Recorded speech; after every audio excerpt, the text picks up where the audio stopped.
All right, fired up footballers. James and Jiggly coming from live from the Sting.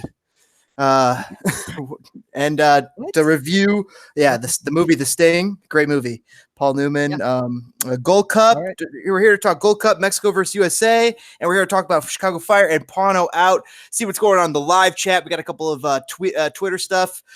We just got done doing a little World Cup review, talk about the Women's World Cup in USA and all that kind of stuff. Check that out. It was a lot of fun. If you want to see what's going on there, it's just real fun to just check that out and go down there. So, Jiggly, what's going on with the let's start with the Gold Cup. Yeah, what happened? Because we don't have anything to say about that. Because who the heck cares? You know what? I would have loved it if the final was Haiti versus Curacao on a different day. Like somebody mentioned how like somebody asked me whenever I go out and I grill, I ask for people to ask me questions. They're hilarious. I want something to do while I'm out there waiting for food to cook. And one time somebody asked me, he's got some awesome grilling tips. One time somebody asked me one time like this past week, somebody asked me if the final is US versus Mexico, would you go to the Gold Cup final? And it's just, that's an absolute no, because if you're there, that tickets are going to be sky high. It's going to be packed in a bad way. Like, it's not going to be exactly that fun. And I don't care about either team, but if it was Haiti versus Curacao, ticket prices drop. No one truly wants to be there anymore, and I want to, because that seems like a great experience. That'd be a fun game. So yeah, that would have been an amazing game. I would have loved it. I don't know who I would have been cheering for. Maybe Haiti. I think I would have been cheering for Haiti. By the way, do us a favor, smash that like button for us, kick it, boot it, slam it against the wall. Just hit that like button for us. Take the 2 seconds, pop it like it's going out of style. Hit it for the U.S. women's national team. Hit it for America. Hit it for yourself. Hit it for us. Hit it for Spitting Fire YT. Hit that freaking like button. Just lets us know that we're appreciated over here. Also, you can subscribe to us. You can hit that bell icon to get notified on the for live updates, because we always do live streams here on YouTube. It's pretty fun. We always have the live chat going. If you ever listen to us after the fact, you're always hearing us reading off the comments and enjoying that what's going on there. It's awesome. If you like anime, hit the like button. If you don't like anime, hit the like button. If you don't watch anime, hit the like button. There we go. We got all 3 people. That's everybody. Also, you can check us out on iTunes and Stitcher. Also, we always tweet out our RSS feed for those who use other podcatchers. We're under Spitting Fire YT. Just get that snazzy business out of the way. So, Gold Cup, Mexico defeats United States at Soldier Field 1-0. Predictable?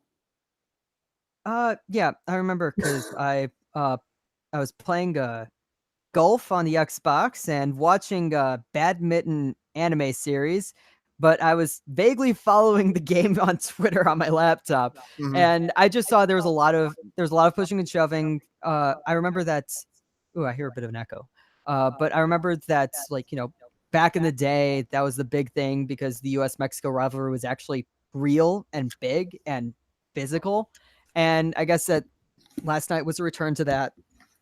And I'm kind of happy about that. And it'll be interesting to see what happens if I was interested in that sort of thing. Audio's good. I just checked. Sorry. Okay, good. If I was, I'm club over country always. So that's the sort of thing where it's like, not exactly that interested in this, but it's very interesting to see that there's passion back into this rivalry, as like recent years it hasn't really been there as much. I feel like that definitely this is the zenith of the US Mexico. It's the most amount of US fans that probably have ever cared about soccer. It's definitely Mexico's always cared about soccer. It's just that they need their club and they need their ambitions to match up with the level of support. I also think that there's a lot of people saying that very surprised about how many Mexico fans were in Soldier Field, and no one from Chicago was phased at all, because we all know that it's a home game in Chicago for the Mexican national team. And I'm sure that when Brazil comes to SeatGeek Stadium like later this year, because they're playing in SeatGeek Stadium, people are going to be very surprised how little Brazilian support there's going to be, and how many people are going to be there for Poland. Poland is going to show out. Mexico is going to show out. Those two teams national teams will always show out in Chicago more than any other team. I'd be really interested to see what a Poland versus Mexico game would be like in Chicago, because I don't know who would overpower. Poland, Brazil. Poland, Brazil is coming. I think that will give that's what I was somewhat saying. Decent indication. You know, that's what I was saying. Like, I think people are going to be surprised how much Poland is going to pull for that one. By the way, shout out to Jorge. Thanks for letting us know about the audio. Much appreciated. We got a couple comments. Got Jorge already checking in. So is Ryan Fraley. It'd be kind of funny to see two random teams make it into the Gold Cup final. Not going to lie. Yeah. I was and he also said that he was low key angry that Mihailovic did not get subbed on. Mihailovic did not get on. Unused sub for that game. Didn't get used in the game before, but still he's there. He's getting experience. He's being around these players, and he's getting this experience. Does this maybe end up pushing up his transfer value? I think so. Yeah, I think that definitely just being there, the fact that he's on the national team. I think if you look, the way to value other players, to value players on your own team, to how other teams view it, is how you value players from other teams. Mm-hmm. So when we talk about a new signing for the Fire or a possible signing for the Fire, we always look to have they played on the national team. And that's what they're seeing with Mihailovic. Even if he's not performing as well recently for the Fire, he's still on the national team there, on the national team. So they're going to be looking at that, and they're going to see that, and they're going to say, we want him now because he's a national team player. And speaking on those rumors, since we're probably not going to say anything else about the Gold Cup, we can just move right on. I got two more things. You got okay. So I was going to talk about the Mihailovic rumors, but yeah, we'll go back. No, you could go for it. Well, I'd heard a while ago that it was actually Bayern who was interested in signing him. Like during the we heard two German teams, but not Bayern, is what we saw. No, maybe. Yeah, that's what we saw recently. But I remember that when we had that friendly with Bayern Munich, they were actually scouting Djordje. They were actually looking into him and trying to figure out if they could get him in. And I know that Bayern has been very active recently with getting young American talent, getting them in. So it would have been interesting to see that. But at the same time, I think that they may have seen, you know what, it might be better to let somebody else take him because they already are way too full right now. And so, yeah, I think that he'll definitely be going to Germany. If he goes anywhere, I remember someone said that they wanted him to go to 20, which is the Dutch club, but I'm really expecting him to go to Germany. November 10th, 1998. He is 20 years old from Lamont, Illinois. And that would be amazing if he went abroad. I know some of his friends. Hold on. Let's go back to, I had some comments here. So I was hoping that Haiti and Jamaica were making it. That was what Walter was saying. Yet Nelson still does not understand that by signing a Mexican player, the Fire will get a lot of attendance. That's what Jorge's saying. Exactly. Ryan checking in saying, honestly, I would have been less upset with Djordje being a sub instead of Lovitz. At least Djordje is an attacking midfielder. Walter saying Corey Gibbs is trying to get him to Europe. True rumor, so I was told. The thing that I wanted to talk about, the last thing I want to talk about in Gold Cup was Tata Martino versus Gregg Berhalter. We got to see both of those head coaches go up against each other. I know a lot of people wanted Tata to be the U.S. head coach, but I don't think he even speaks English. He did not speak English. He barely speaks English. He did not really speak English at Atlanta. Well, I mean, he probably learned a bit of English with Atlanta, but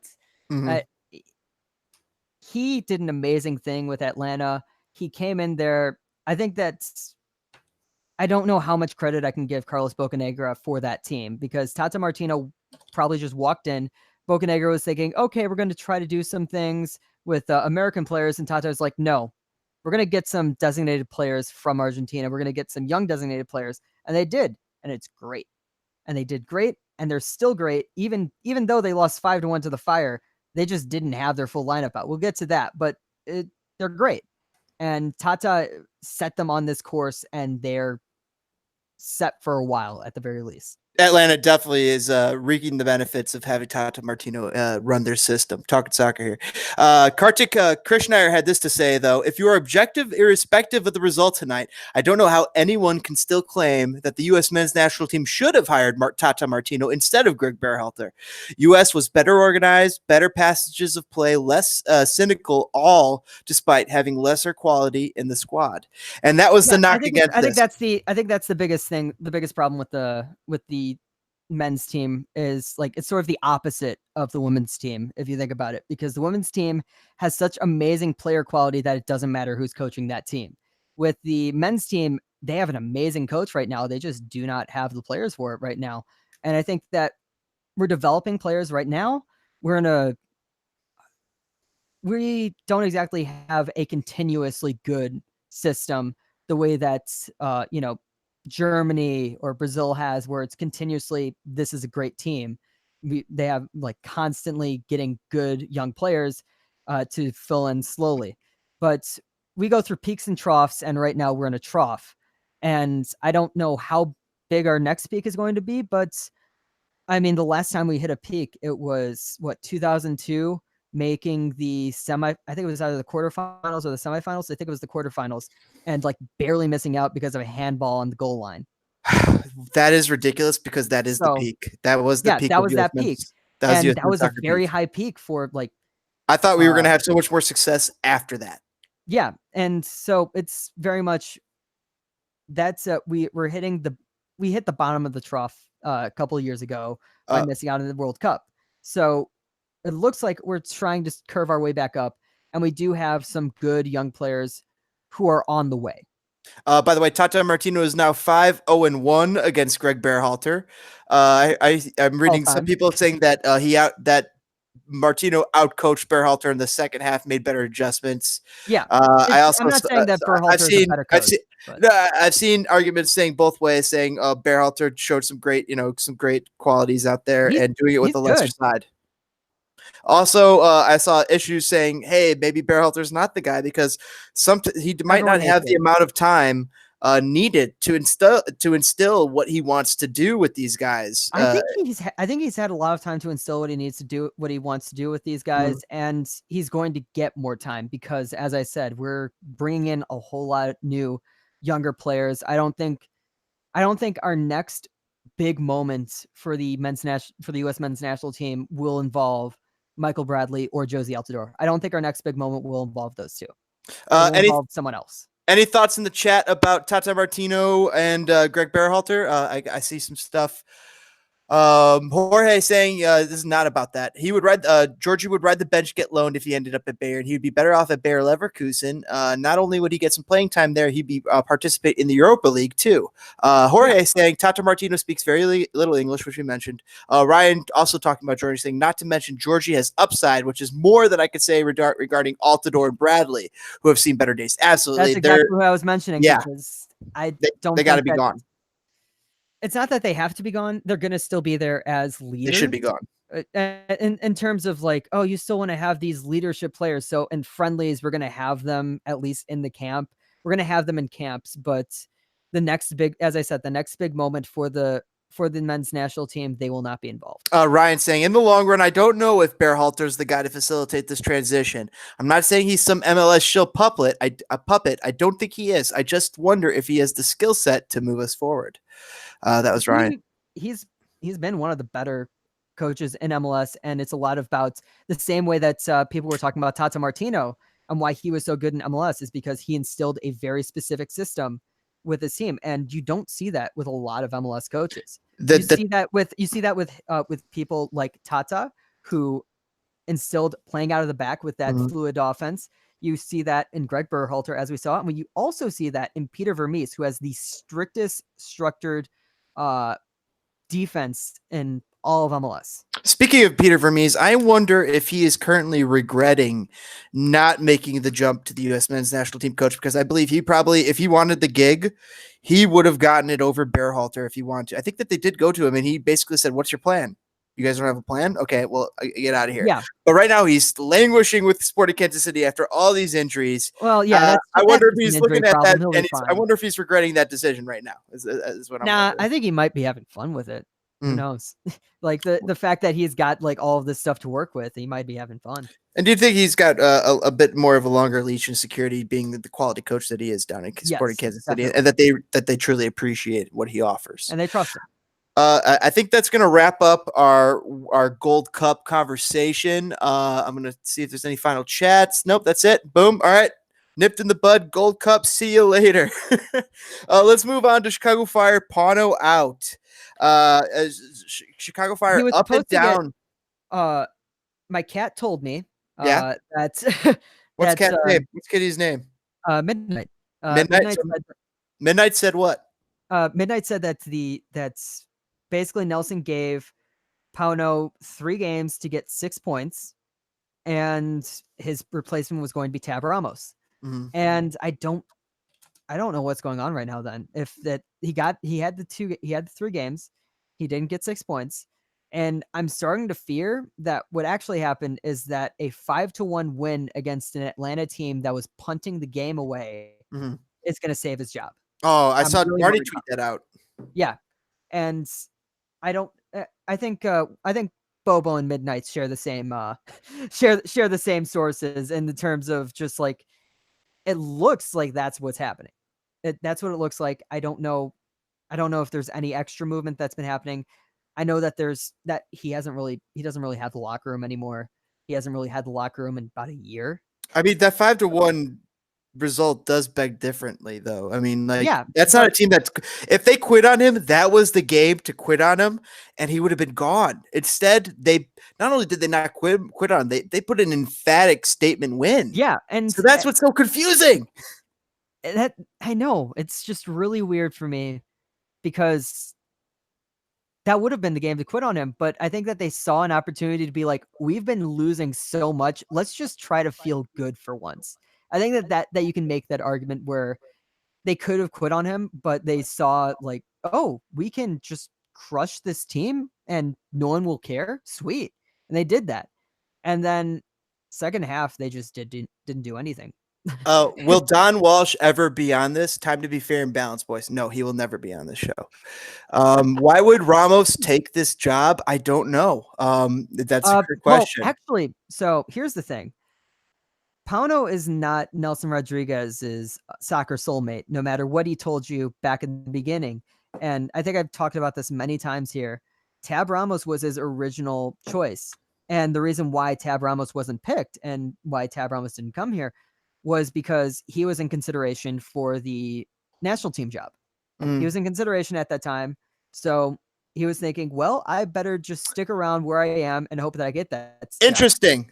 He was in contention for the national team job, which is the job coaching men. So him being a U20 coach, it seems as if he's wanting to move up to the next step, to the next level himself. So maybe Chicago Fire are truly an option. Mm-hmm. Yeah. And so I think that was the whole thing. And it's really interesting how we went after a U20 coach. The U20 coach said no. So he went after a U20 coach who won the U20 World Cup and he said yes.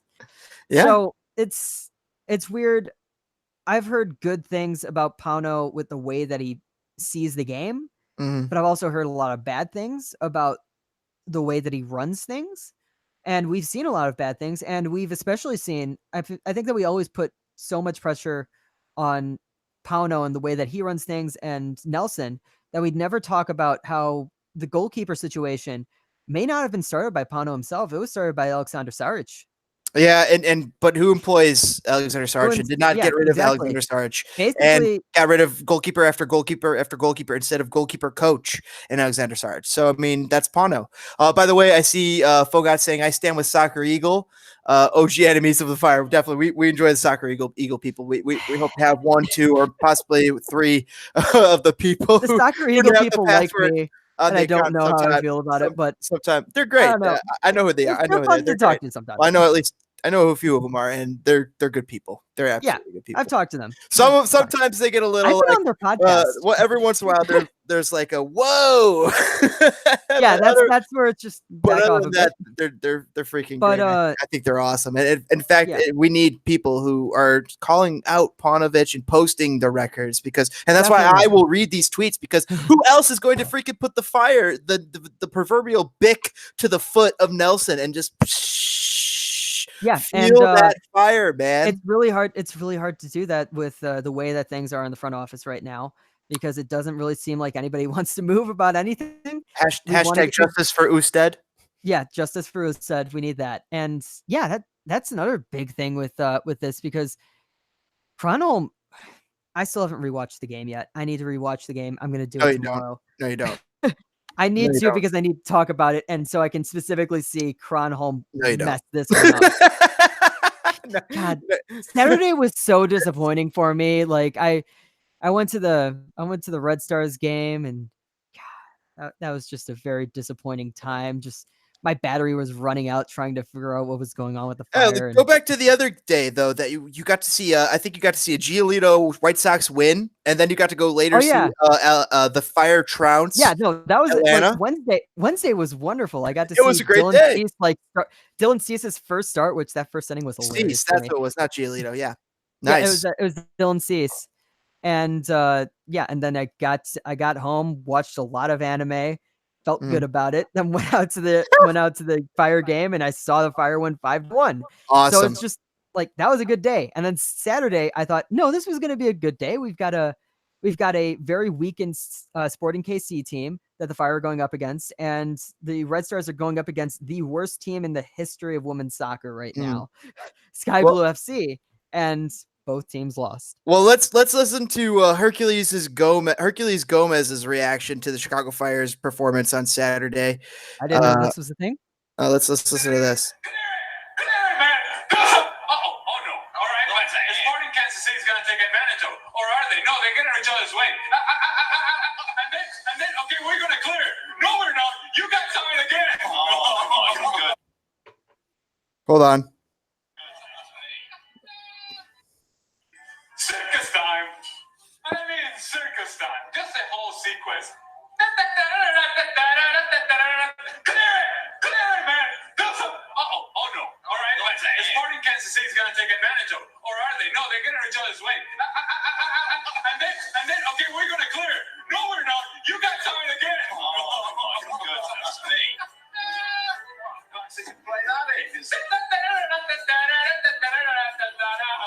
You can't make this up. Circus time. SportingKC and Chicago Fire. Circus time, Sporting City. That sounds Chicago about Fire. Right. So funny.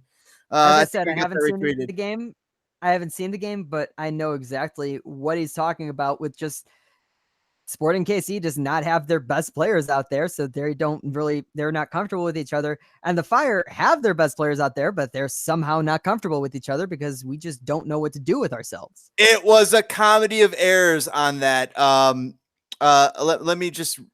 me read it, or I'll tell you what happens. Let's see. Fire player passes to Kronholm. Kronholm tries to get by the guy, gives it back to the Fire player in a bad position, 8 yards outside of the box. Exactly. Gives it to the Fire player. The Fire player is covered by a SportingKC player, literally steps away. He's put into pressure by Kronholm's pass, so it's like stupid. They're literally on the penalty spot, basically. He manages to clear it, though. The Fire player manages to clear it. Where does he clear it? He clears it right to the other SportingKC, just outside of the box, who catches it. He takes a step. He takes a touch. He's going to shoot. No, he doesn't. He takes another touch. No, he doesn't. He takes another touch. He's going to shoot. No, he doesn't. He puts one Fire player on his knees. Dax steps up. Dax shuts it down. Dax and another Fire player are together. They're like, oh, who's got the ball? Who's got the ball? Dax taps it back towards Kronholm, but really puts it on the penalty spot. And SportingKC player jumps out to take a shot because he's the closest player to the ball. The Kronholm, the Fire player, all just shat bricks. And they're like, oh, crap! And Kronholm comes up big with the save, and the ball goes out of bounds. But it was a comedy of errors. Unbelievable that SportingKC. So that wasn't even the goal. Wow. Yeah, that was not the goal. No one knows what they're doing. Yeah, no one knows. I think that's the problem, because it's understandable that SportingKC would have that problem. It's understandable because they don't have their good players out there, and they're not comfortable. Ryan Fraley saying, "It's not understandable that the Fire." Ryan Fraley saying, I stopped after the first 20 minutes. Jorge saying, someone please make justice for Ousted, a Tifo banner. Ryan saying, SKC 59% possession, 17 shots, 10 on goal, 4 corners, 12 fouls, 541 passes, 86% passing accuracy, while Chicago had 41% possession, 1 corner, 17 fouls, 378 passes, almost 200 passes less, and also almost 20% possession less. so that makes sense. 75% passing accuracy, 6 shots on goal, 6 shots, 2 of them on goal. Kronholm needs to stop leaving his area. Kronholm needs to be replaced by Ousted. I can't believe how many games they're still sticking with Kronholm. If you don't want Kronholm in there, put Sanchez back in there. He's still around. And the thing is that Sanchez is on the bench now. Well, he's on the bench, not Ousted. Not Ousted. Ousted is at war with Pauno. It has come out that Pauno and Ousted are now they're at fractures. They're at odds. That's as I was saying. Like, does Pauno know how to coach men? That is the question. What we're seeing here is not men goalkeepers. Sean Johnson gone, and it looks like Ousted's going to probably be maybe trade bait. I think he's another team. They need goalkeeper help. They should absolutely go after Katai or Ousted. But you better get a lump sum for these guys if you can. When we signed Kronholm, it was believed that, I think we talked about it, that it was believed that what would happen is Ousted would finish out the season and Kronholm would be here for next season. And I was fine with that because at the very least, Kronholm was cheap, Ousted was a bit pricey, and I don't think that either of them are the permanent answer. I think the future permanent answer will be Slolina or Damian Loss. Absolutely. Because they're going to grow into it, but they're not ready yet. I made the joke earlier this season that we're going to end up throwing Gabriel Slolina into the goal because why not? At this point, why not put in the 16-year-old? It's just so, this whole situation is manufactured, and all of these people who, when we traded away, or at least when we started benching Sean Johnson and when we traded away Sean Johnson, all of these people saying Sean Johnson cost us games, he cost us points, he gave away games. This entire thing just started out because Matt Lampson had a good preseason. He had a good preseason while Sean Johnson was with the national team. He was with the national team. They took something that, goalkeeper is a position that already it's a sink, right? It's a sink. We're letting up goals no matter what. But as long as we could somehow put a stopper on that sink every once in a while, we could prevent goals for a long time sometimes and let that sink and build up the water. But what the Fire did is they just took a piece of steel rod or something that was able to put an additional hole, or a lightsaber in this porcelain sink to make an additional hole that is just not capable to be stopped by the goalie, because the goalie can only stop the one hole. Let's create another hole, another perforation for this goalkeeper, and that's all they did was open up a sieve, and we've got problems in the goalkeeper position ever since. Yeah, it's just, I don't think anybody can blame Sean Johnson for anything that happened during that time period because we had a horrible defense.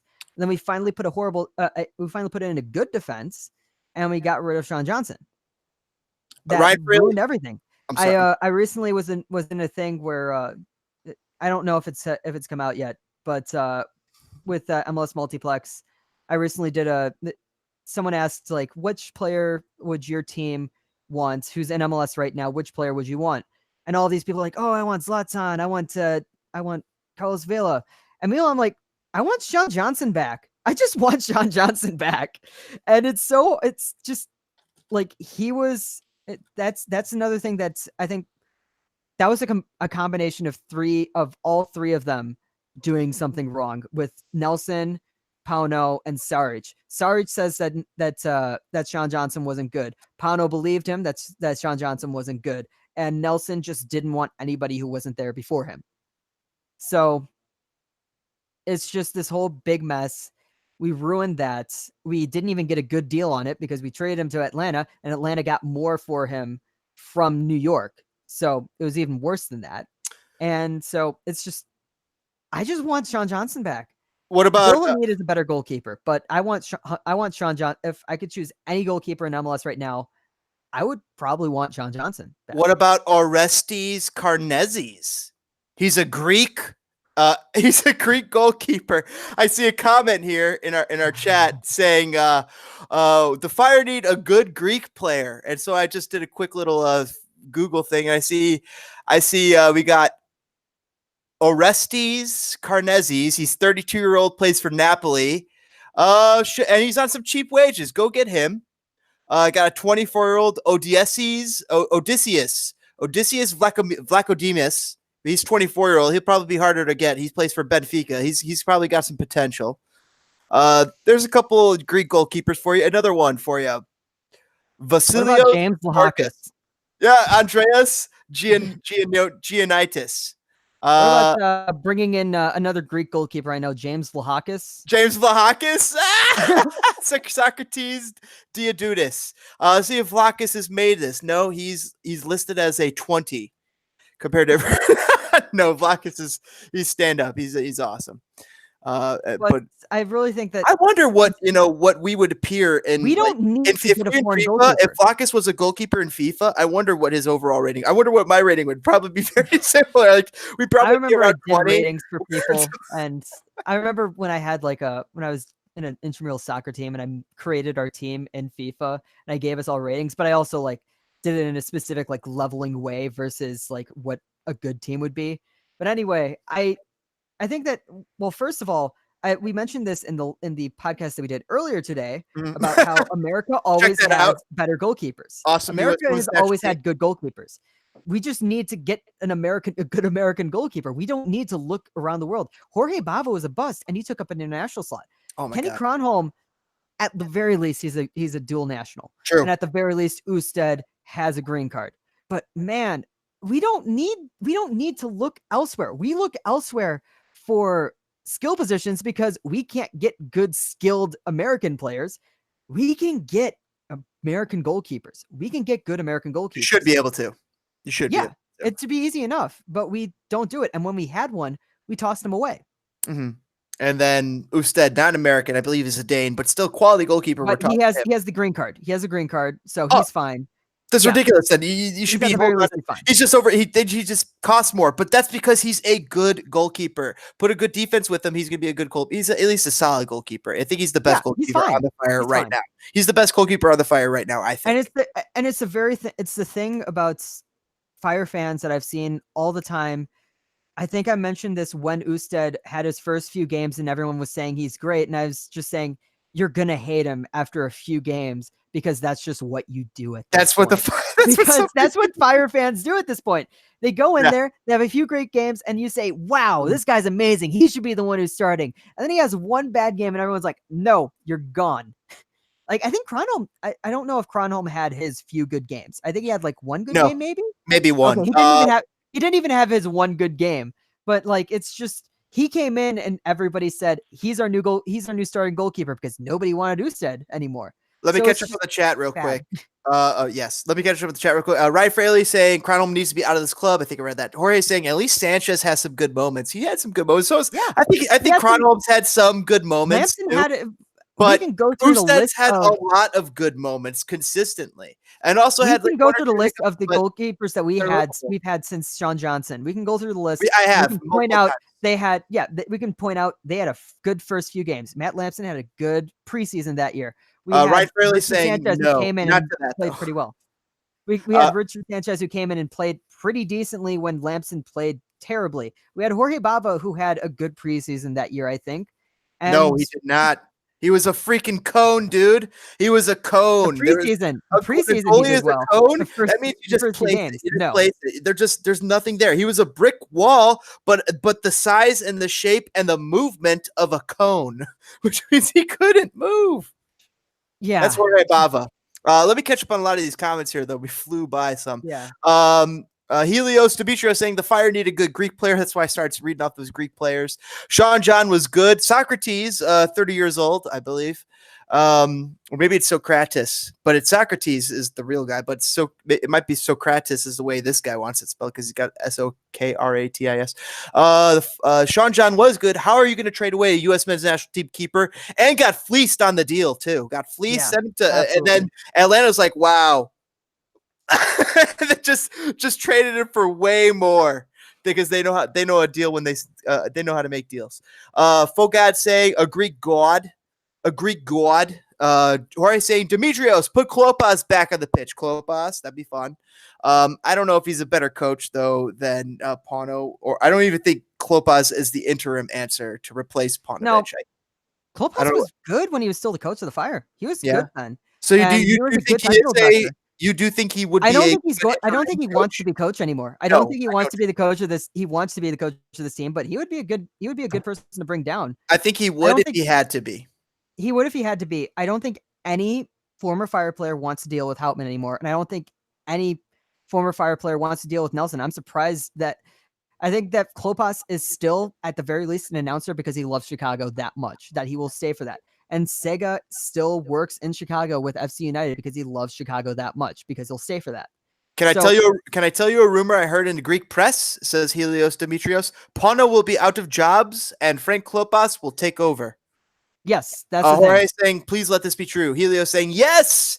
You're saying that Jiggly saying that's a dream. That's the dream. That's you bring him in because he's not Tab Ramos at the very least. He's not Tab Ramos. He connects to the fans, but I don't think it'll happen. I don't think that Nelson would be someone who's going to do that, who's going to be nice to the fans. Helios saying these players that we were just mentioning are oozing Greek. Get them. James Vlahakis is a good goalkeeper. I thought Vlahakis is a Lithuanian last name. No, but no. That's a Greek. All right. Yeah, he's Greek. Greek is a good goalkeeper. Played against him in the Hellas Cup in 2013. Well, Hellas is definitely Greek. We need to get to Jorge saying we need to get defenders, and apparently Italy produces some very good defenders. Absolutely, they do. Ryan Fraley saying, ironically, Kronholm did not win the Shakastrophic goal. The guy from the Dynamo did. Oh, okay. Getting the. Gonna need a. I'm getting the red. I'm getting the flash on that reference. I'm getting the flashing lights from the academy. I got to end the speech here soon. Ironically, Kronholm didn't win the Shaka Trophy's goal. The guy from Dynamo did. He's on the bench because Pauno is not a leader of men. He picks fights with players. See David Acom. He's talking about Helios talking about definitely here. So I do want to on the bench because Pauno is not a leader of men. Jorge Bava had concrete hands. That's his final. If we're gonna end soon, I really want to get this out there about my thing about Katai, because I did some research on this and I was looking into Nikolic and why he wasn't scoring so well. And I saw that he just wasn't taking as many shots as like the rest of the league. He's only taken 30 shots, scored only 6 goals. Vela has taken 92 shots. Zlatan's taken 68. Josef Martinez 52. Rooney 62. Sapong has also only taken like 7 more shots than Nico. Jeffrey and I were talking about this last year, by the way. We constantly talked about how Katai takes away shots from Nico. Yeah, and that's the thing. And everybody's talking about how great Katai is. And there's people saying, well, maybe it's because he turns it on when the rest of the team turns it off. No, if there's a correlation between success for the Fire and when Katai has control of the game. And I wish I could go back. I wish I was paid enough so that I could take the time to go back and look through every single game that the Fire have played this year and see how every single attack ends. Because I bet you that most of the attacks end with Katai doing something stupid or doing something good. Most attacks end with Katai. Most attacks start with someone else and it eventually gets to Katai and it ends because he did something. And we even saw with that Atlanta game where I think Adnan put it best to me because we were watching it and it just happened in front of us that Katai did something stupid and it turned out great for the Fire. And that's what people see. He went in, he didn't make the pass, he cut in instead, and he ran at the keeper. He got the penalty. The player got sent off for dog-so, and Katai got it. And good for Katai, but he made the wrong decision to get there. So really, I don't see why we should keep Katai around. It's just you're okay. Katai is our best player. Katai is our best player, but he's the best player because Jiggly, you're okay. This is my opinion. You're crazy. You're crazy to want to get rid of our best player on this team. He is the most our best player. He might be one of the best attackers in all of MLS. Honestly, any team in MLS would kill to have that guy. He's a killer of MLS players. He's a slayer of MLS center backs. You put Katai on DC United, and suddenly Wayne Rooney does not play well. That's what happens. I disagree. I think Wayne Rooney would play. No, dude. Katai doesn't play well with others. Katai doesn't play well with others. Dude, the quality of give Katai better quality teammates. Dude, Katai is a Champions League level better quality teammates. Nico won the Golden Boot. Nico was a Champions League attacker. Nico can't do anything except shoot. He can't do anything anymore. He can't create a shot to save his life. He can't dribble. He can't. Katai's out there with Gaitan. Gaitan doesn't do much. Gaitan could do didn't alone. look good because Gaitan and Katai are connecting all the time. Katai steals things. Katai is a black hole over there. I disagree. I think Katai is the best hole you got. That's if there's anybody that I want the ball on their foot on this team, it's Katai, and then after that, Gaitan. Katai is the most dangerous player on the team with the ball at his foot, and you're like, yeah, let's get rid of him. He just gives the ball a little too much away. He scores a little too much goals. He keeps the goals. He keeps goals. But here's the thing: he's scoring goals. He's winning games. The other guys should be doing more than enough with the chances they got. Nikolic has gotten chance after chance after chance. It's time for Nikolic to start potting those chances away. He's not. I haven't looked into Katai that Nikolic isn't putting his chances away. Guess who is putting his chances away? Sapong. And that's why Sapong's going to be starting to earn more starting time over Nikolic over the end of the season as we go into the final bit here. Speaking of the end of the season, I'll let you talk here a second. Sorry, Jigs. Chicago Fire points projection. Brian Battle tweeted this out. I tweeted out at Owen Goal. But what you could see is that we are on a points per game pace that is just not going to make the playoffs at the current. No. We are, they're well below the trend to get to MLS's expanded playoff, and one Cincinnati loss from equaling their 2015 wooden spoon pace right now. So the Fire, when you look at them, I have this on. I retweeted this. If you go to my Twitter, you'll see it from Brian Battle from at Owen Goal. And it just shows the points projection, and the Chicago Fire are not near the playoffs at all. And in fact, MLS table, they are languishing, my favorite word, in 10th, 22 points behind Orlando and New England and Toronto, the three teams that they got to vault. Columbus and Cincinnati are in dead last place. They're not catching up to the Fire. They're 5 points plus behind. Yeah, we're not winning the wooden spoon this year. I'm sorry. No, I don't think so. But I think you're off your rocker when you're saying suggest to trade Katai. But I haven't looked into this specific stat. You have you did some research and check out the article. Check out article. It's on Jiggly's Twitter. It's also available on MLS Multiplex. It's on MLS Multiplex. It's a fun one. It'll make you think. It'll make you really question. Like under the Chicago Fire tag. Jiggly. I mean, I'm not. Here I am saying you're wrong, but I'm not. I don't want to say this is a bad question to ask because I don't think that's the case at all. It is a question to be asked at the very least. This is a good question to ask. Absolutely. This is something we've talked about before. Does he take away shots from Nikolic? Does he hurt Nikolic's style? Is that maybe a sign and indication that Nikolic is not the right striker for this type of team and what we want to do? Because we have two players who are playing who maybe fit different systems and they just don't connect. Think about that. Yeah, Jiggly. I also saw you could have two great players who just don't connect. And I think that is a possibility too. Right before I went into my research on the Nikolic side, I had just seen like this small thing of the Fire. By the way, it'll be in the details. Better. I'll make sure that this article we're talking about is in the details for sure in the YouTube details for this video. But I feel like that, but I just saw this small thing and I didn't go into it. I was going to save it for this week. That we play better when Katai doesn't take shots. We play better when I didn't see anything about this next leap. Jiggly, was it your midweek training? 3 takeaways from week 17? Yes, the most recent one. Yes, that's the article. So it's Chicago Fire midweek training, 3 takeaways from week 17. I got that in the description. Yeah, and then the one for week 18, I haven't started writing it yet because I haven't rewatched the KC game.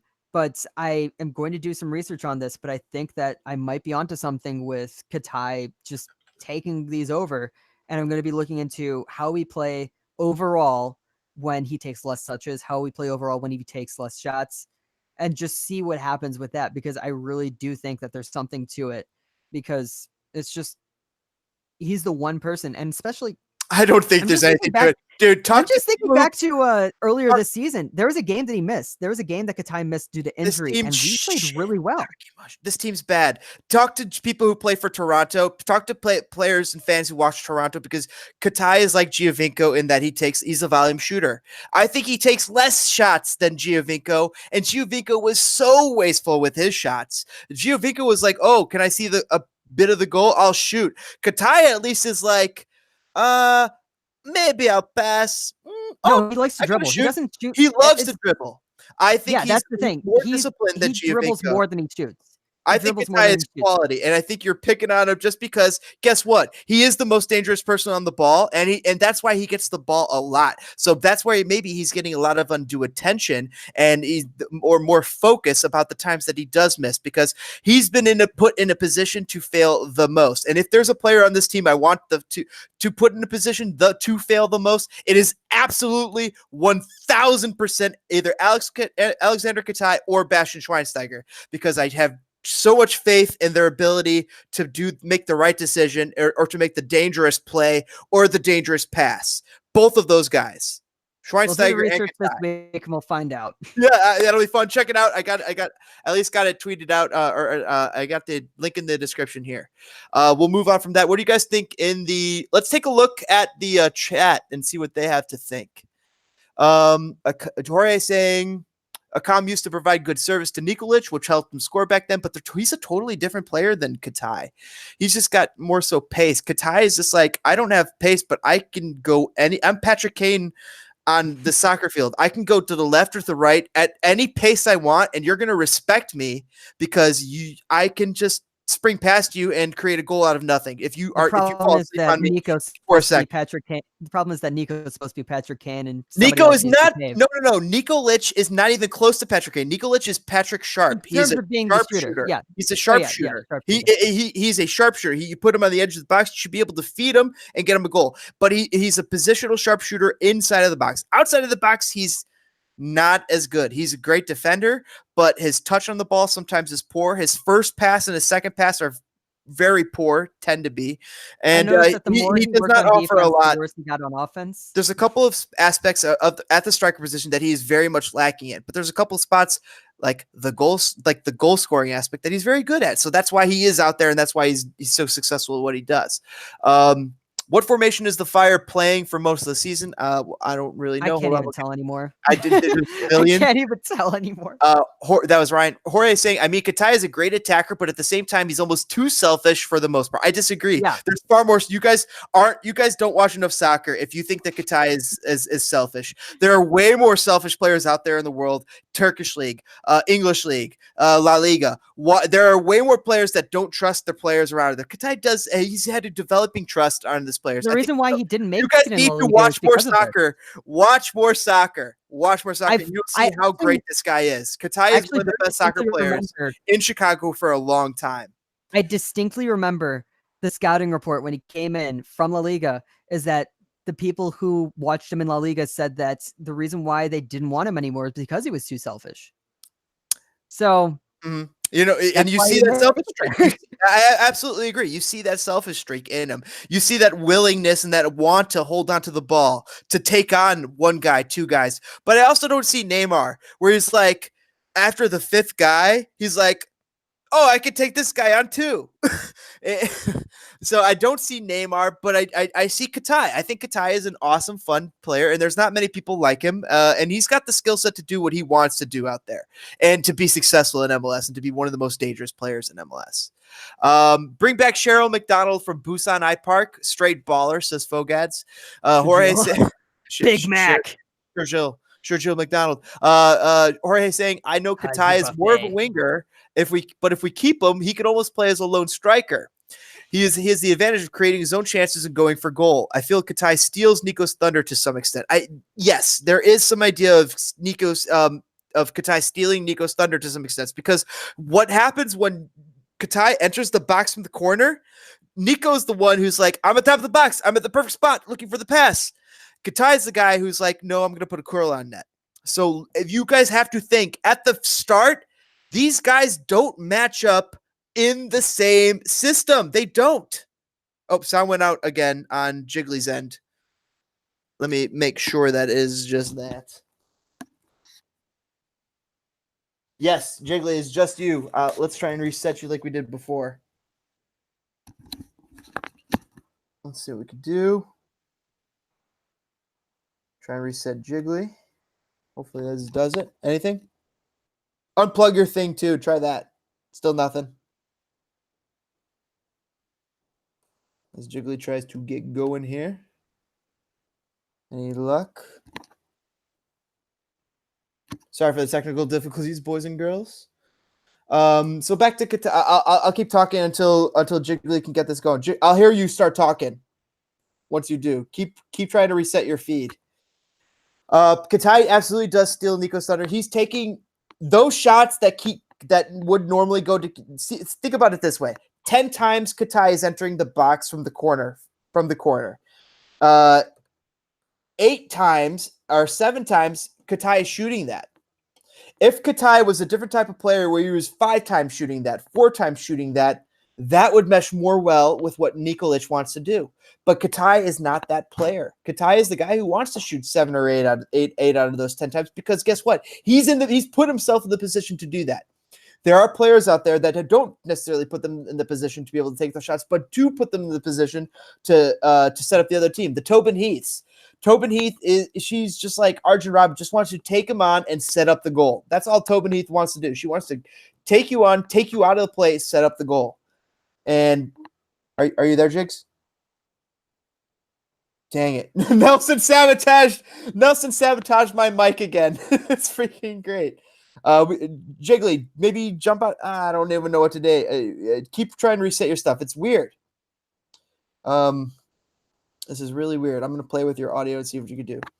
See if it could get you going. So I'm all for Katai taking those shots, though, because guess what? He's created those dangerous chances, and then he creates those dangerous rebounds. And it's really on Nikolic and the other guys to figure out, guess what? I'm no longer the main cog in this wheel. I have to learn to adapt my offense around this guy's offense and how to make goals happen from him. And I'm still going to have goals happen through my normal facilitation ways, but it's just going to be less so. I have to figure out how to feed off of his feast because Katai provides feasts for his own team. And it's really on the other players to go look at this buffet table and be like, oh, snap, I could pick up a chicken leg, a turkey bone, a bit of stuffing, some gravy, potatoes. Oh my gosh, thanks, Katai. Jesus, and before you know it, your plate is overstuffed. But guess what? You can't overstuff your plate as a player. Manage your player, manage your expectations, take only what you need, and everybody will pick up their load, and you'll get yours. I gotta get Jiggly back on here. Jiggly, we gotta reset your stuff somehow. Well, he's trying. He's working on it. Jorge is saying the front office is trying to shut it down. It's trying to shut the stream down. Really hope that's not the case. Dang it. I'm just having some issues here. I don't want to eject you because I think that caused problems last time. It was really funny. Jiggly, maybe just jump out yourself and hop back in. I'll send you the link. I think we're getting close here, but we still got to get into more Pauno out stuff. Honestly. Because the fire has been up and down. I have the results here. Let's take a look at the last few results while Jiggly's trying to get back on here. Atlanta United, this is June 1st. We lost 2-0 to Atlanta United. We lost 2-1 to St. Louis FC in the U.S. Open Cup on June 11th. June 22nd, Chicago, we tied with Real Salt Lake. Then we lost to New York Red Bulls 3-1. And then we just absolutely pummeled Chicago versus Atlanta United 5-1, which you guys all know about. Still nothing, Jigs? What do you want to do? I don't want to eject you. Present to everyone. How do I present you? Come on. Stop presenting. Get his audio working. YouTube, what are you doing? Why is Google Hangouts not working for us? And then lost to Sporting Kansas City 1-0. So it's, I mean, if the win against 5-1 is what saved his job, he's lost every other match except for the Real Salt Lake match before that. They've just been horrible, horrendous. June is a bust. The whole season so far has been a bust. The Chicago Fire need a change, and I don't know if that's a change in management, which I do think would be helpful. But I can only wonder what the team thinks. I wonder what Dax thinks they need. I wonder what Brent Bronico thinks they need. By the way, Yamil Assad stopped being a player for Velez. The player did not reach an agreement and is free to return to the MLS. I know MLS teams are interested. People would like Chicago Fire to get Emil Assad. By the way, Elliot Collier gets the first hat trick in Memphis 901 history and earns a 4-1 win over Hartford. Let me see if I could invite Jiggly again.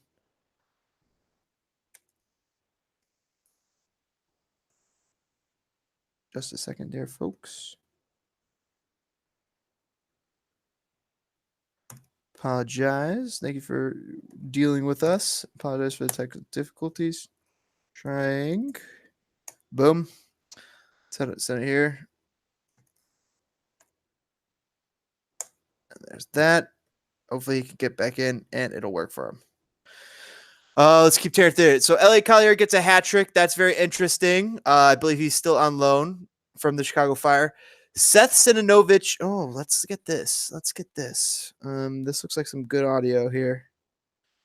Talking about the Chicago Fire's win. I'll just retweet that and then I'll have it on mine. And then boom. And I'll play that for you guys while Jiggly gets going here.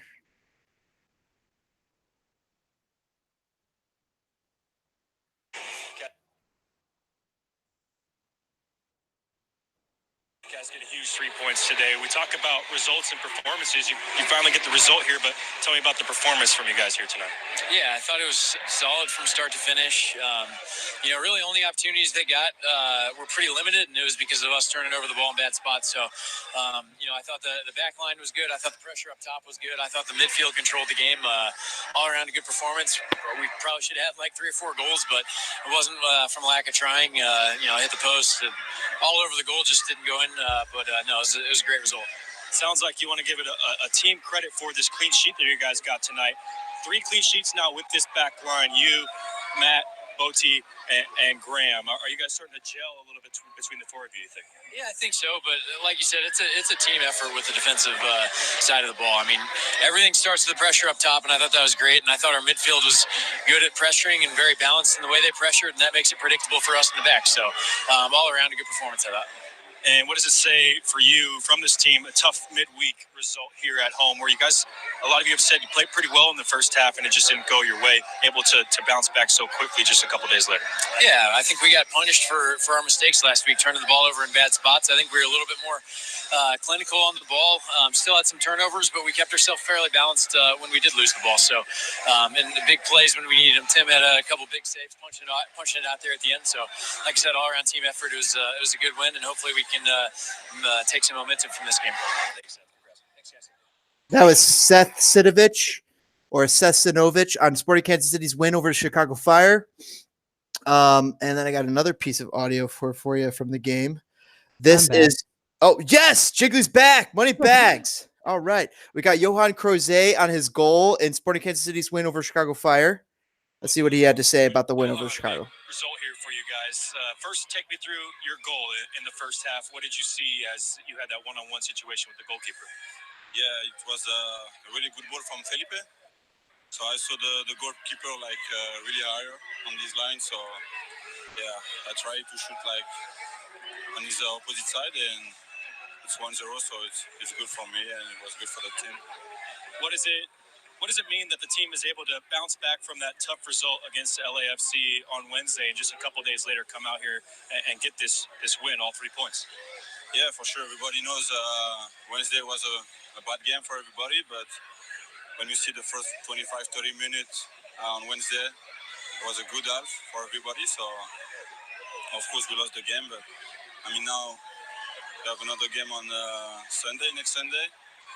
Tonight we have the victory, so it's really important for the confidence, and we have to come back on Tuesday and with the same spirit, and going over there to take the points.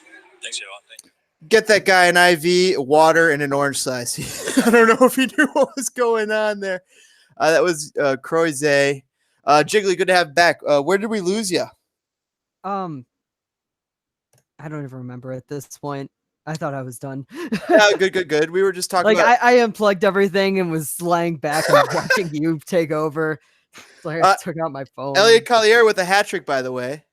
Yeah, I saw that. It was very interesting because when I was following the game on my phone, in the information about Fire versus SportingKC was just the lone tweet about Elliot Collier got a hat trick. Just, oh, okay. Don't know why that's involved in this, but sure. Okay. All right. Let's get close to shutting it down here. When you juxtapose Wednesday's match with today's, the Chicago Fire side becomes all the more frustrating. The talent and potential is there, but egos have derailed this project. The rot comes from the top. Change it. That's from True Marty Party. Guillermo tweeting out, Chicago Fire are now 0-16-6 on the road since their last away win at in Orlando on May 26th, 2018. The next two opponents for Chicago Fire are the Crew, who are 1 win, 12 losses, and 1 tie in their last 14 games, and Cincinnati, who is 2 wins and 12 losses and 1 tie in their last 15 games. Both of them are at the bottom of the Eastern Conference right now, just below the Chicago Fire. Ohio sucks. We know that. Ohio sucks. It really, really sucks.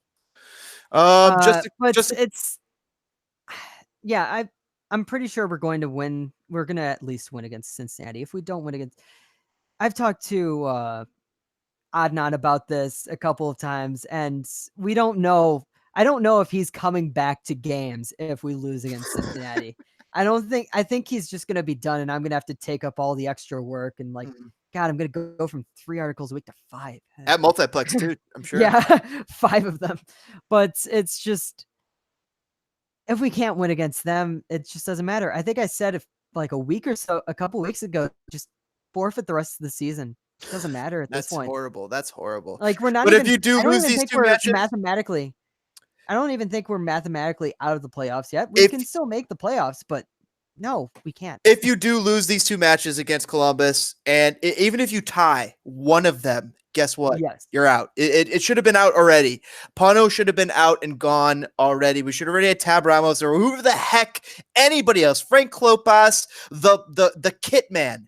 We'll have Eric. And you know what? I joked because obviously the kit man is not going to do better than Pauno. Pauno, send me in. Pauno knows what Jiggly for coach. What he's doing with the U20 coach, but he doesn't know what he's doing here. We need to get somebody who knows what they're doing with MLS players, with men. And I'm not sure Tab Ramos is the answer. I'm not sure.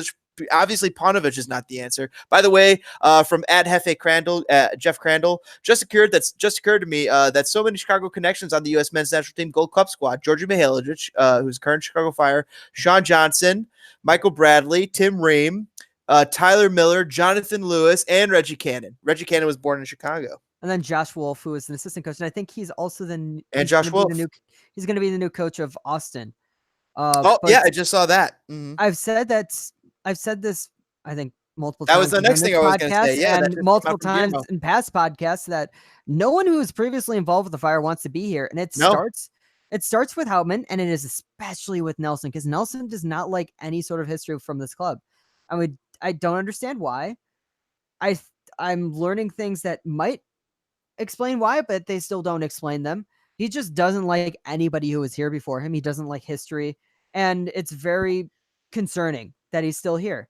And somebody mentioned when is Pauno going to get fired? Pauno's not going to get fired until Pauno leaves. No, Pauno's not. Yeah, he's not going to get fired until he gets fired. Pauno's not going to.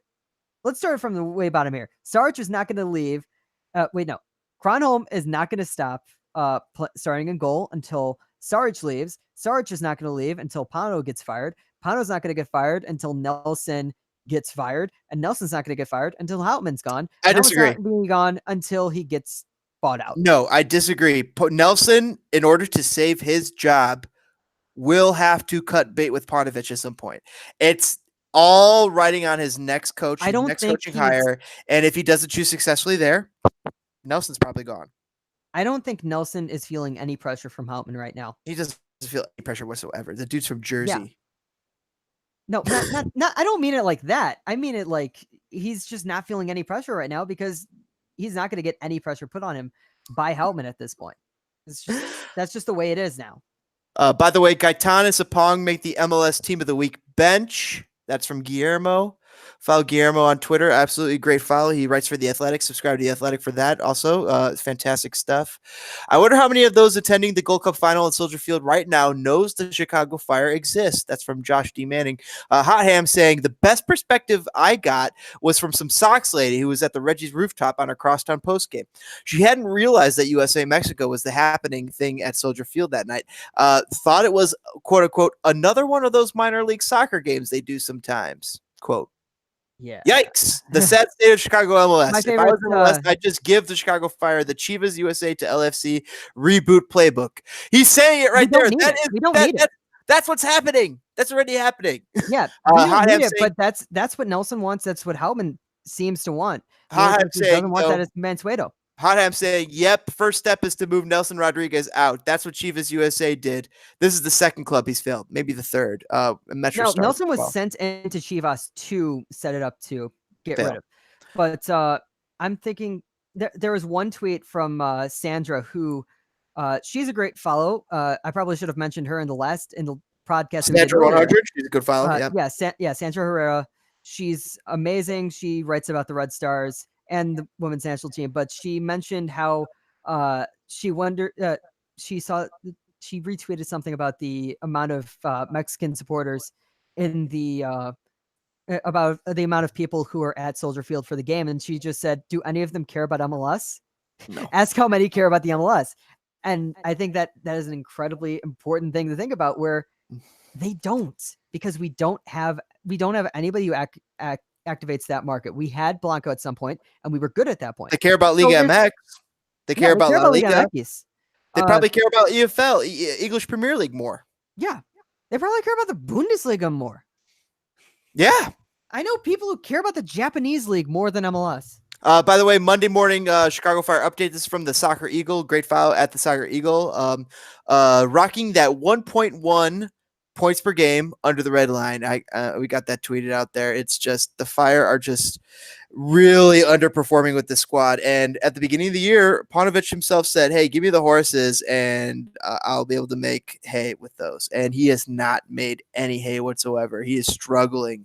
We've given him the horses. The jury's out on Pauno. He's not good enough. And we were saying that before the 5-1 win. They came out with the emphatic result. Just an awesome win for their coach. It really was. But what does that do? As you and Marty said, it's just prolonging the inevitable. And it's pointless right now. It's a broken pencil. It's pointless. Fix this. Change the trajectory. The only way this is going to change is with a dramatic change. And that means I think that the only way that this changes. No, it doesn't even start with that. It starts with Houtman getting bought out. And you need Mansueto to come in and finish it off. And get Houtman, get out.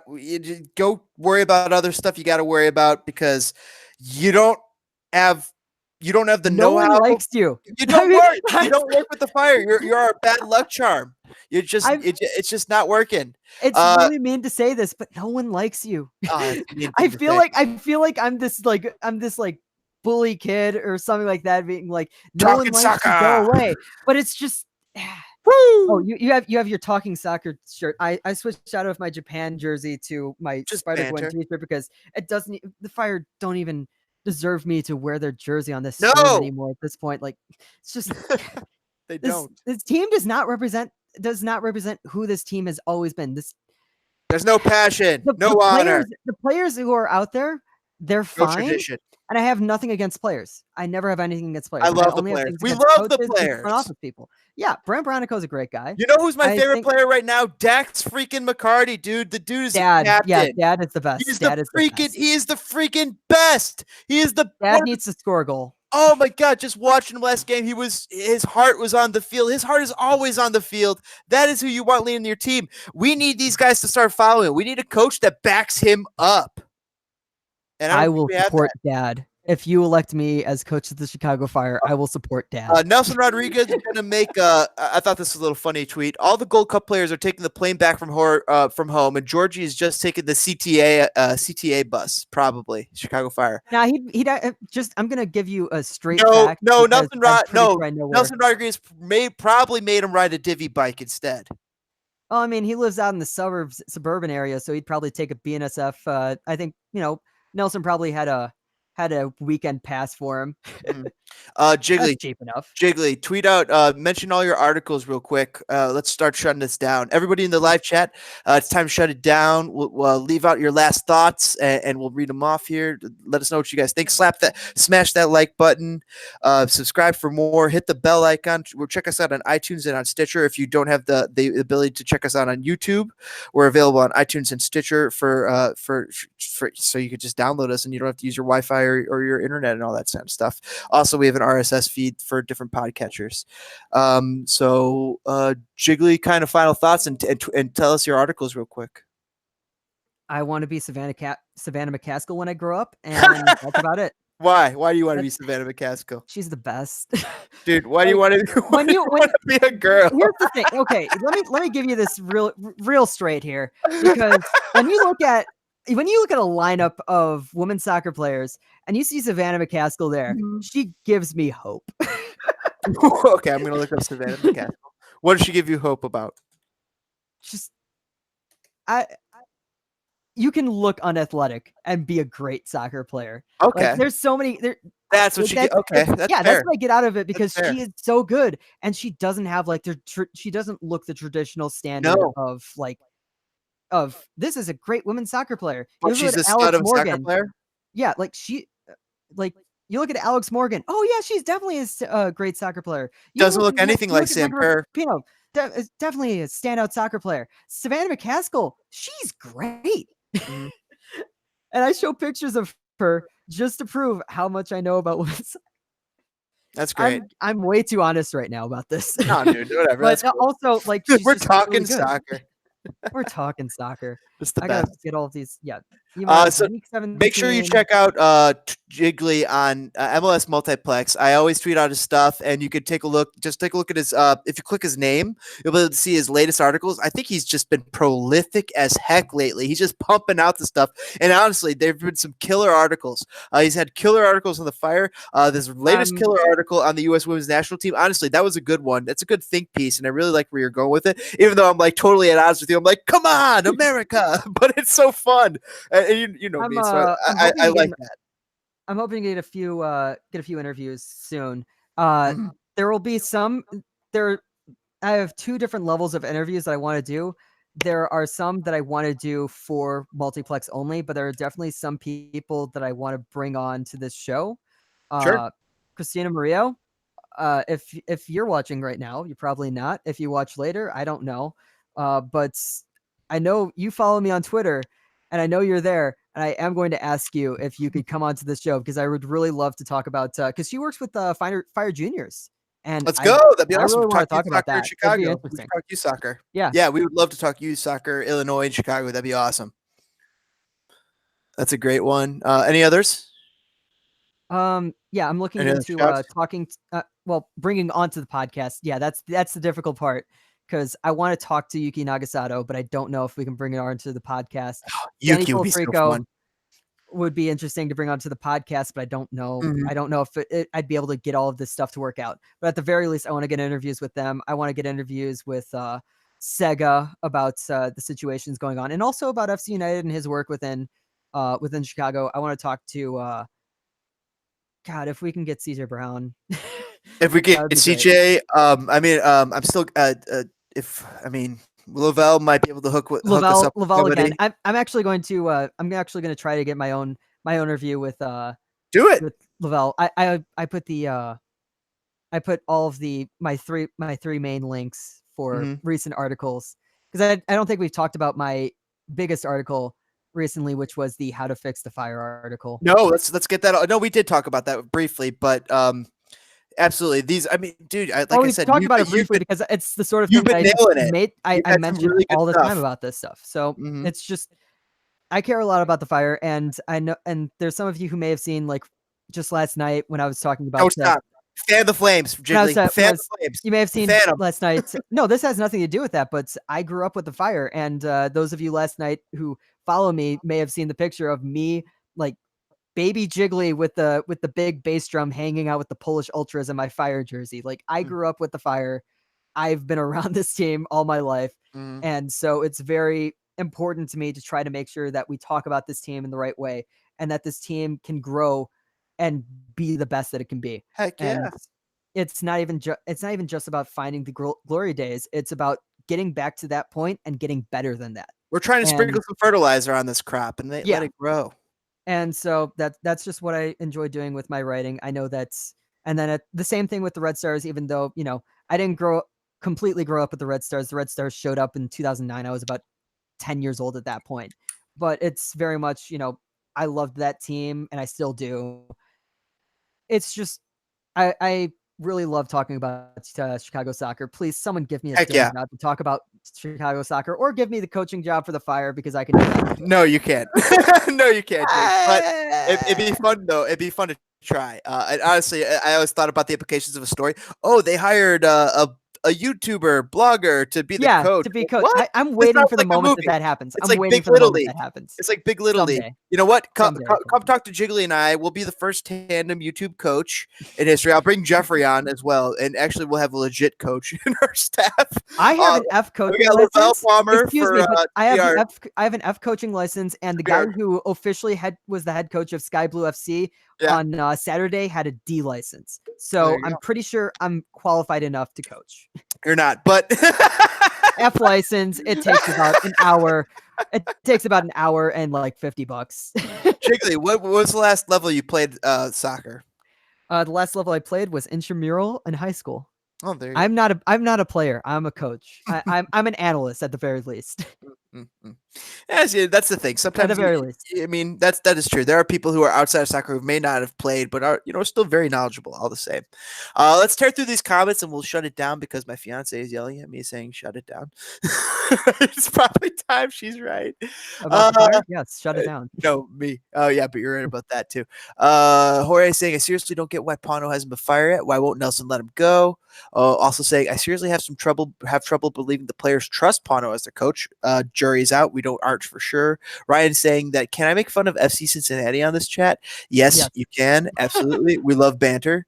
His follow up to that is that it's like we love good quality banter. We love good quality banter. You don't have to be like insulting or anything, but like good quality banter. You can make a good joke, make us laugh, make us think. Absolutely, go for it. Even or just try. Heck, even if you fail, whatever. Who cares? You gotta try. Yeah, Wayne Gretzky, Wayne Rooney said. Wayne Rooney said you miss 100 PKs you won't take. No, I'm just joking. It's really his follow up to that comment is really interesting. It's like the Cosmos. If a club annoys people before it gets to MLS, we know something is wrong. Which, yeah. There you go. I really want the Fire to win against FC Originality. Avenge the Open Cup loss from 2017. It's like the Cosmos. If a club annoys people before it gets to MLS, that's what you said. We know something is wrong. Jiggly for coach, says Jorge. We need to get this trending. Guys, go on Twitter, start tweeting at the Fire. You're not. You know what? Get it trending. Do it. It'll be fun. Get it trending. At least the Cosmos used to be a great team, both in the original NASL days, NASL days, and during the start of the newer NASL. Yeah, the start of the newer NASL. Later on, they. How long did it take for the Red Bulls to fire Nelson? Not long enough. That was the Metro when he was Stars. with the Metro Stars, and I cannot find any history of that. But it was one of the worst teams, and I think what they signed Lothar Matthäus. We got our moderator tweeting out #Jiggly to CF97. Our moderator is Jiggly. Jorge saying, "Do you think the guys in the Fire? Do you think the Fire and FC Originality will become a big rivalry, or will it fizzle out after some time?" Absolutely, I don't think it'll be very similar to Columbus. Yeah, where it's just proximity enough. And if one of us wins something, it'll absolutely take on more buzz. But it needs trophies to have more buzz. Honestly, anyone. I mean, look at LAFC, LA Galaxy, though. They don't have trophies and they got buzz. They just got a huge metropolis area fighting for the love of two teams. And that's they're two good teams. That's the thing. Two good teams. If you send two good teams against each other, it's going to be a rivalry. Yeah, you got Vila versus Zlatan. That is a freaking rivalry. That's fun. If you play awesome. If you play Football Manager, you know that they have specific things where you got a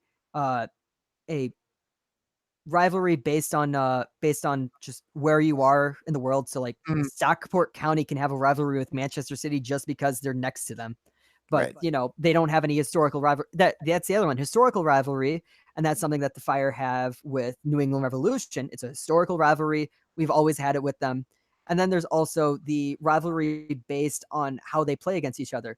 And that is something like LA versus LAFC. Yes, they're close to each other, but if LAFC wasn't good, then it wouldn't matter. It would just be MLS trying to shove something down everyone's throats, like the Brimstone Cup. Which used to matter. It was a historical rivalry. It used to matter. But now, who cares? You're right. That's what it is. We lost the Brimstone Cup so many times that when we won it back, we tried destroying the cup.